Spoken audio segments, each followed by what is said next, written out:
That's not to say by themselves they're bad games, they're just bad Twisted Metal games. I didn't really play Twisted Metal 3 and 4 very much. Stop it. Get some help. Twisted Metal 3 released in 1998 for the PlayStation 1, and was the first game in the series to be developed by 99 Studios after the original development team at SingleTrack was bought out by GT Interactive and were no longer able to work on Twisted Metal. While SingleTrack went on to create Rogue Trip Vacation 2012, a spiritual successor to Twisted Metal, Sony still needed their first-party cash cow car combat series to have a new entry within the year. This is my favorite one so far. Nice job, team. And chose 99 Studios, most likely because they were available and had recently developed a driving game called Rallycross. So the daunting task of building a game engine was already taken care of there already. 99 Studios were forced into the unenviable position of continuing an established and beloved game franchise while at the height of its popularity, just as its competitors were reaching their peak as well, such as Vigilante 8. Sure, they had their own game engine, so that pain in the dumper was out of the way already, but they still didn't have the same engine that Twisted Metal 2 had used, which most people would consider the greatest assembly of code to ever exist. No matter what game engine they used for Twisted Metal 3, it could never reach the heights of Twisted Metal 2 for that reason alone, to some people. Meaning all of the leaps forward that were made from the original to its sequel would have to be replicated and improved upon from scratch in any matter of only months. Despite the tough position 99 Studios was forced into with a tight production schedule, the game they ended up with was reasonably successful commercially, earning a Greatest Hits label, but critically and to the fans, it was panned. My disappointment is immeasurable, and my day is ruined.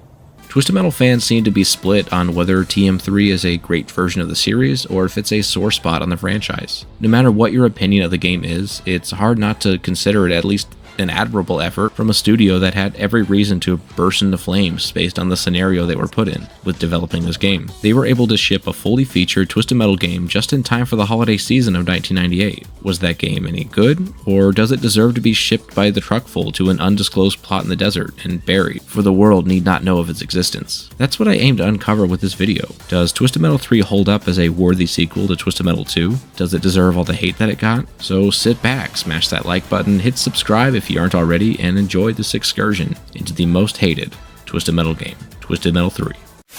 Opening the game, I am immediately greeted by the greatest opening movie to ever grace television screens, not just of the late 90s, but of all time, and I will not be taking questions about it.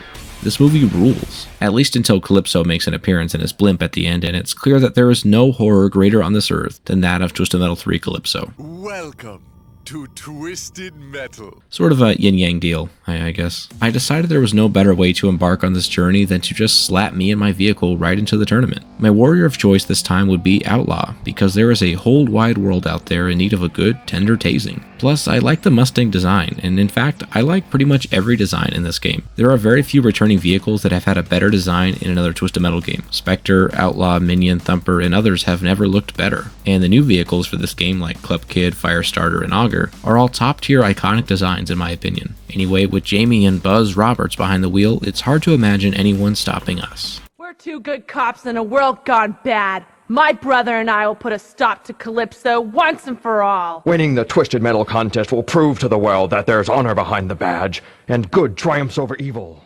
I do find it weird though that Carl Roberts had his name changed to Buzz.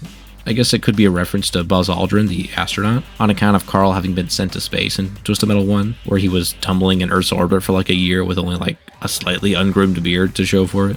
The gameplay of Twisted Metal 3 in concept is largely unchanged from the first two games. You select a driver and vehicle and progress through a series of levels until the end, where you see your driver's ending where their wish is granted by Calypso. Players are taken to arenas all over the world, just like in Twisted Metal 2. Locations include Los Angeles, Tokyo, and the North Pole, which are all well designed and fun to play on. But our journey starts in Los Angeles, a staple of the franchise. It is apparent already, the environment of this game being a treat to look at and explore. But getting used to the controls took a bit of doing, since all the buttons did the same thing they did in Twisted Metal 1 and 2, but they were expressed much differently given the change in game engine and physics. The vehicle simultaneously felt sharper, but also more unwieldy than Twisted Metal 2. They handle more like actual cars versus fighting game characters masquerading as cars, which is a personal preference you'll have to decide for yourself. I personally enjoy the Twisted Metal 3 feel more than 2, because in the second game, I never felt like I had much agency over what my vehicle did, especially if I encountered any amount of an uneven surface. Any bump or incline would send me bouncing around uncontrollably, where that felt more toned down in Twisted Metal 3, but it was replaced by flipping over constantly, so again, it's a personal preference, and I have so far had less frustration with TM3 than 2. What's wrong with my f***ing controller to the f***ing sun, dude? God, this game blows. So, with my controls under control, I began gathering weapons and building my inventory. From my experience, it seems like there are really only a handful of useful pickups in this game. The reins, speed, and napalm are all completely worthless. You'd have a better chance fighting your opponents with an uncooked spaghetti noodle than a rain missile, but yet, here they are in this game. I was plopped down in the rubble of an earthquake-devastated Hollywood against Augur, a vehicle that looks like a unicorn with jaundice, and Thumper, who lost their flamethrower and in return got some sonic blast that is pretty powerful, but thankfully the AI has the aim of an armless stormtrooper, so he's basically harmless. Outlaw's special proved to be pretty strong, and without having to try too hard to actually land. The blue electricity swings around the car like the long dick of the law, and does moderate damage to anyone who comes in contact with it, so long as they don't mosey on out of the effective range. My favorite part of the special is that enemies that are hit by the taser will pop up into the air for some really nice crowd control. Having some experience with this game means I am also intimately familiar with how obsessed the AI is with gobbling up health pickups. The only remedy is to gobble them up first so they can't, but they respond so quick that much of the battle is just hoping you do enough damage before the health pickups come back and you have to sprint away to deny the enemy. It really is cool that they included some car combat in their blue pickup collecting driving simulator. I launched a homing missile into the ass of Thumper, Thumper's dumper if you will, and sent his several polygons exploding in every direction. And notice some of the weird noises that my copy of the game makes. It sounds like a horn or a whine, it's hard to tell, it's very strange. But if it is whining, it's probably just me, I guess. I tried to take out Augur with just my machine gun since he was pretty low on health, but after 30 years of pelting it with Nerf darts, I just gave up and blasted it with my taser. Now on to Washington, D.C., a map that is basically a flat rectangle with no interesting features to speak of. Although the added bit of world building with the turret walls and burning buildings outside the level at least offer the implication of something noteworthy, but instead we are just stuck in this box with our toy cars bumping into each other. I was up against Sweet Tooth, Roadkill, and Hammerhead to start. Sweet Tooth is a fun character to fight because he spends most of his time tumbling around in every way but upright. The slightest tap and Sweet Tooth will roll over and expose his belly to me, his new master. And it's like, what is this? Sweet Tooth is like I've said, Sweet Tooth is me. Sweet Tooth is the darkest, most animalistic side of me, and you guys are turning him into a joke. I focused solely on Sweet Tooth to start the match, which only made my surprise more potent when I turned to Roadkill to find their health had already been depleted. Granny Dread was out for blood, and she didn't care who she got it from. With her help, we vanquished Roadkill from existence, granting him the sweet release of exploding car death. With her destroyed, Darkseid entered the chat after clicking the banner ad for hot single moms in his area. Too bad for him, Hammerhead was already destroyed. He offered no fight whatsoever and just rolled around in utter disbelief. And I've decided that I want to die. Calypso then sent us to Area 51, a level I always assumed was like a closed warehouse, but I guess is actually open and exposed to the night sky, making it unfortunate that God has to be witness to the absolute ass whooping I bestowed on these poor opponents. I destroyed every panel surrounding the map and gained access to the UFO's hot and ready hole that features a teleporter to take me to the top where I can clumsily drive off the edge and onto the UFO proper. Breaking the dome on top reveals a special environmental attack, which is so far beyond OP that Thumper and Sweet Tooth immediately reported me to get my account banned for hacking and cheating. My response? Get good, scrubs. Augur did survive the UFO attack because he had the wherewithal to troll around for health and just happened to be on the upper level when it went down, which gave me a great opportunity for a 1v battle, which in this game is fairly easy to take on. This game only gets difficult when all the enemies gang up at once in some unholy group sex hippie orgy, but thankfully, Outlaw's taser is great for blasting away any group sex business, but the here and now is a match between Buster Cobb and me. With a few specials and a smattering of the useless machine guns, I made quick work of this level. The North Pole was next on our journey, and would feature the greatest piece of licensed music to ever be put forth in a video game, but for copyright reasons, all I get is the droning wails and cries of my enemies as they fall one by one under my wheels.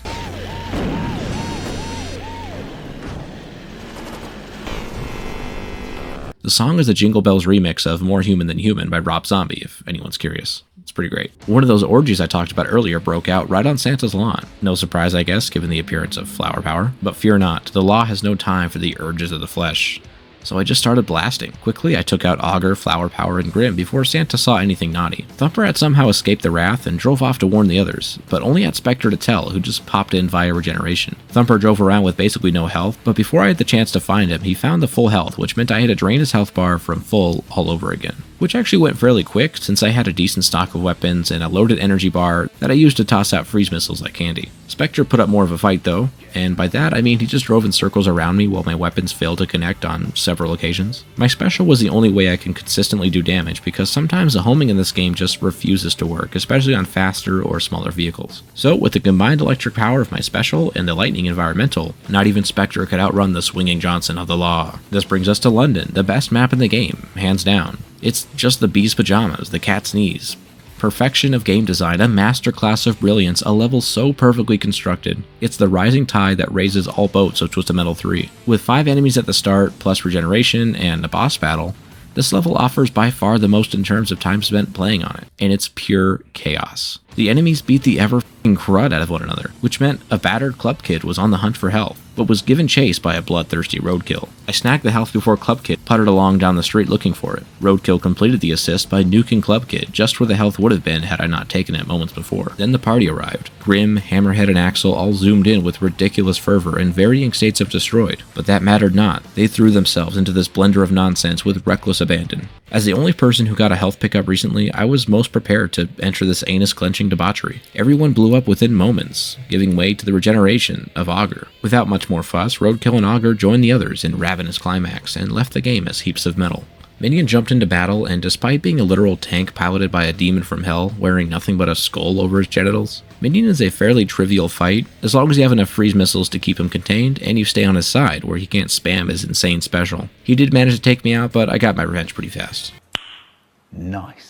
Now on to Tokyo, where I had no lives left because I wanted to see how far I could get. Surprisingly, I tore through the competition like the long hog of the law through hot butter. I even made it all the way through to the regeneration portion where only Warthog and Augur remained, with both in pretty rough shape. Warthog's bitch ass got a health pickup, and as I was bending him over my knee to spank him as punishment for his naughty deed, he dropped a remote bomb that was so perfectly placed it launched me right into the fan, where it instantly killed me. Unfortunate. With the Outlaw Revenge Tour and the long donger of the law in full swing, I once again began shredding the field of opponents. Roadkill and Spectre offered little resistance as I clobbered them like a schoolyard bully expressing their need for attention through violent outbursts. No time for therapy now though. Club Kid trapped me in his party pool that almost certainly has several dozen sexually transmitted diseases from a variety of sources. It swung me around directly into a remote bomb, destroying me. But thankfully, the lava took care of the remaining enemies for me. Thumper and Club Kid were both so low on health that all they needed was a few seconds on the lava. The regeneration enemies were hyper-aggressive out of the gate, with Flower Power and Warthog providing a beatdown that forced the long dingus of the law to shrivel up like it had just dove dick first into an icy lake. When I respawned, I took out Flower Power and heard the weirdest death scream. It was actually kind of haunting. I mentioned earlier that Calypso is the scariest thing to ever come out of this franchise, but that might be a close second. With only Warthog left, I opted to just pepper him from afar with homing missiles to soften him up, before going down to deliver the final blow up close. Now for the worst map in the game. Egypt. This map took a ridiculous 7 minutes to beat. The unending sea of beige with waving dunes of sand are awful in terms of gameplay environments. It's not fun to look at, it's not fun to play, it's not anything. The game is broken!